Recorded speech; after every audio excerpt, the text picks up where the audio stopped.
Cross মানে আমাদের ঈশ্বর, ভগবান, আমাদের আত্মা। আমাদের সত্যি খুব কষ্ট হয়েছিল, আমাদের চোখে জল বাদ মানে না।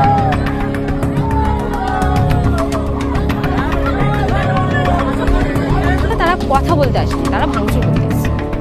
ছেলে কাজ করে, মুসলিম ছেলের কাজ করে, সেটা ভালো ছিল। সংখ্যালঘু যে আমাদের কতটুকু সীমিত অধিকার, সংবিধানে তো আমাদের জন্য অনেকটাই অধিকার আছে, কিন্তু মানে কি বলবো, চলার জন্য যে যতটুকু অধিকার সেটা তারা ফিল করাচ্ছিল, যে আমরা কতটা তারা আমাদেরকে ডমিনেট করতে পারে। আমাদের বলছিল কি যে কটা এখানে 7-8টা পরিবার আছে এই গলির ভেতরে, সবাই তাদের নাম দাও, লিস্ট দাও তোমরা যারা যারা খ্রিস্টান আছো। আর যাতে মানে তারা বলতে চাইছে যে এই কজন খ্রিস্টানদের হচ্ছে, তারা বলছে কি জল, কল, কারেন্ট বন্ধ করে দেবে।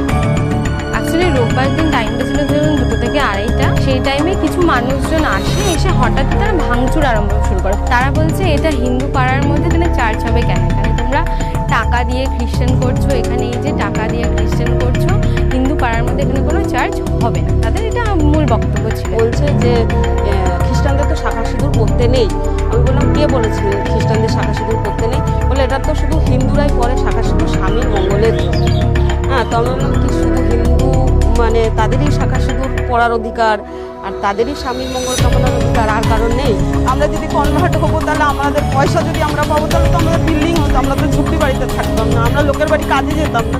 এটা আমাদের লাইফের ফার্স্ট যে আমাদের ক্রসের গায়ে হাত দিয়েছে, আমরা ওখানে কাজ দিয়েছি, আমাদের ভেঙো না, ক্রস ভেঙো না। তাদের পায়ে ধরেছি, জানলা পেয়ে যখন বিল ধরে উঠছে তাদের পায়ে ধরে নামিয়ে দিচ্ছি। এই কোনো দৃষ্টান্ত আমরা কোথাও দেখিনি যে সে ক্রস ভেঙে দিচ্ছে, চার্চের উপরে উঠে ক্রস ভেঙে দিচ্ছে, তার জীবনে কোথাও দেখি।